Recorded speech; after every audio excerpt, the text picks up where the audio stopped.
영혼의 양식 하루 10분 독서 하늘북입니다.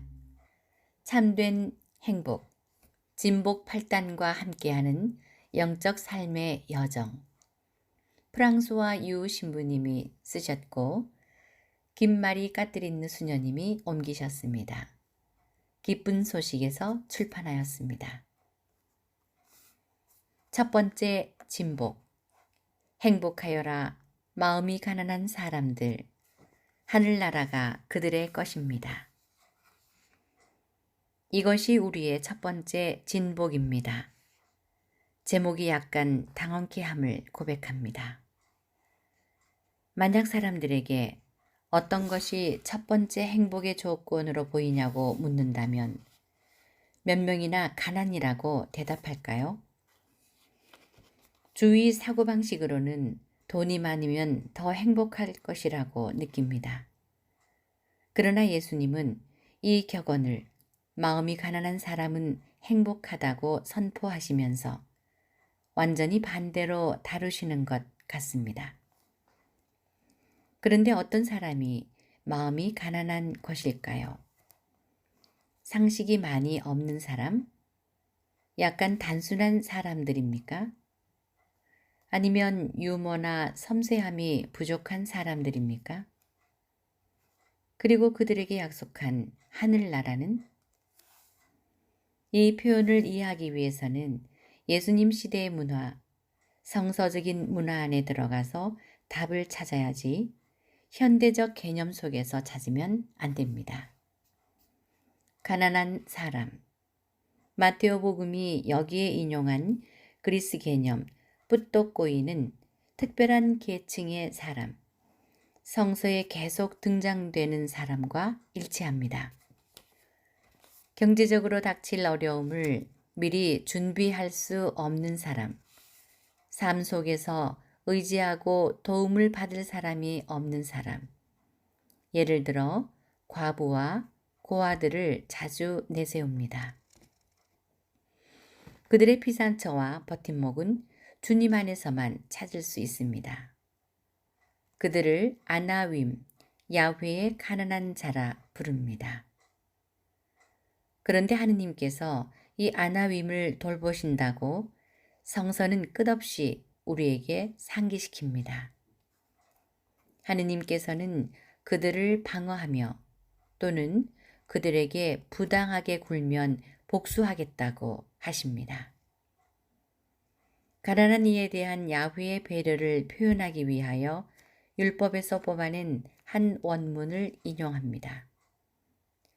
밭에서 곡식을 거둘 때에 이삭을 밭에 남긴 채 왔거든 그 이삭을 주우러 되돌아가지 마라.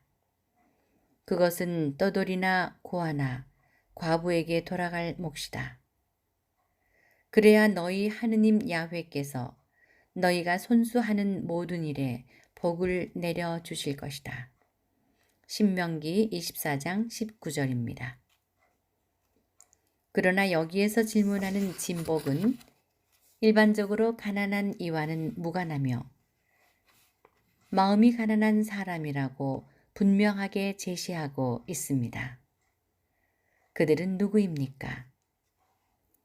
만약 가난한 이들이란 자신의 희망을 하느님께 두는 사람들이라면 은행에 있는 돈 액수가 아니라 정신과 마음과 의지를 하느님께 예속하는 것이 중요하다고 마테오 복음 사가는 분명하게 합니다.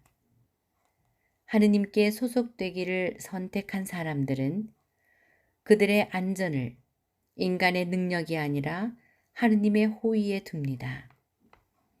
시편 33편 12절에서 22절은 이러한 소신을 잘 표현하고 있으며 시편 118편 9절에서는 야훼께 몸을 숨기는 것이 권력을 의지하는 것보다 더 낫다는 표현을 되풀이하고 있습니다. 우린 여기에서 부자 청년의 단점에 관한 예를 다시 봅니다. 그는 자신의 재산에 너무 집착하여 그의 희망을 재산에 두어 그것을 버리고 그의 행복을 예수님께 둘 수 없게 됩니다. 그리고 그는 슬프게 다시 떠납니다. 마테오복음 19장 16절에서 22절입니다. 물질적 부를 간직한다면 진정으로 가난한 마음이 되기가 얼마나 어려운지를 우리는 이 부자 청년의 모습을 통하여 이해합니다. 인간적인 능력이 있게 되면 우리는 원하든 원하지 않든 아무것도 가진 것이 없어 자신의 유일한 희망이 하늘에서만 올 수 있다고 믿는 이들보다 하느님께 덜 예속되어 있음을 느끼게 됩니다. 이런 의미에서 마더 데레사는 수녀들에게 절대적인 가난, 그들이 도와주기를 원하는 이들의 가난 속에 살기를 청하는데 그것은 수녀들이 가장 가난한 이들과 깊숙이 만나게 하기 위함이었습니다. 수돗물이 없이 세숫대야에다 찬물로 목욕을 하는 등 가난한 마음은 현실적인 가난을 원하도록 부추깁니다. 하늘나라. 이 표현 역시 우리를 어리둥절하게 합니다. 지상왕국이 무엇인지 우리는 조금 안다고 하지만 하늘나라는 이것이 의미하는 것을 이해하기 위해서는 유대교에선 하느님께 대한 경외심에서 그분을 직접적으로 부르지 않는다는 것을 알아야 합니다. 그분을 지칭하기 위하여 하늘, 영광, 권능 등의 표현을 씁니다.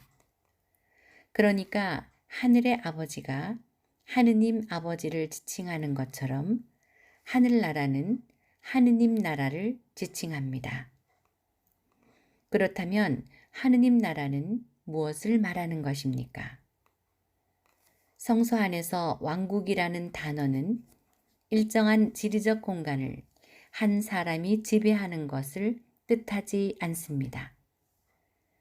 정확히 말하면 왕국이란 왕의 권한이 사람들 위에 펼쳐지는 것을 의미합니다. 하늘나라는 결국 하느님 권한 아래 있는 이들을 포함하며 하느님께서는 그들 위에 당신 왕위와 통치를 행사하실 수 있으십니다. 하느님은 선하시기에 당신 백성들의 행복을 원하시며 하느님께서 당신의 호의와 배려와 보호를 그들에게 행하실 수 있도록 그들을 하늘나라로 다시 직결시키시며 그들에게 선한 목자가 되실 수 있습니다. 하느님께서는 모든 인간을 위하여 그렇게 되길 원하십니다. 그러나 인간은 하느님을 무서워하며 그분의 호의에 자신을 닫습니다. 첫 번째 진복은 우리 안에 하느님의 선하신 뜻과 그분과 함께 살고픈 갈망을 일깨워 줍니다. 그래서 가난하길 선택하고 하느님께 소속되길 선택한 이들은 행복한 것입니다. 왜냐하면 하느님이 그들의 왕이기 때문입니다. 다시 말하면 그들은 선을 행하시는 하느님께 마음이 열려 있습니다. 하느님께서는 당신의 아량에 그들이 혜택받도록 하시며 다른 사람들이 자주 그러는 것처럼 그들은 하느님을 버리지 않을 것입니다. 우리는 첫 번째 진복을 만날 때부터 이해하게 됩니다. 우리는 하느님과 함께하는 삶의 출발점에 있습니다. 우리는 그분께 예속되어 있음을 조금이라도 받아들이며 시작해야 합니다. 스스로 모든 것을 관리하려고 하지 말고 자신이 모든 선의 원천이라 믿지 말아야 합니다. 우리를 돌보시며 가장 오묘한 행복으로 인도하길 원하시는 하느님의 선량하심에 우리의 믿음을 두어야 합니다. 그럴 때 우리는 우리 자신이나 사람보다는 하느님께 신뢰를 두고 그분께 다시 돌아갑니다. 하느님을 왕으로 선택한다는 것은 하느님의 자녀로 살길 선택한다고 해석할 수 있습니다. 하늘나라는 어린아이처럼 작아진 이들에게 열려있기 때문입니다. 마테오복음 18장 3절입니다. 어린아이는 정확히 머리보다 마음으로 자신의 것이 아무것도 없음을 알고 가난함을 알고 모든 것을 아버지로부터 기다립니다. 네, 지금까지 프랑스와 유 신부님의 참된 행복, 진복 8단과 함께하는 영적 삶의 여정 내용이었습니다. 더 자세한 내용은 책을 구입하시기 바랍니다.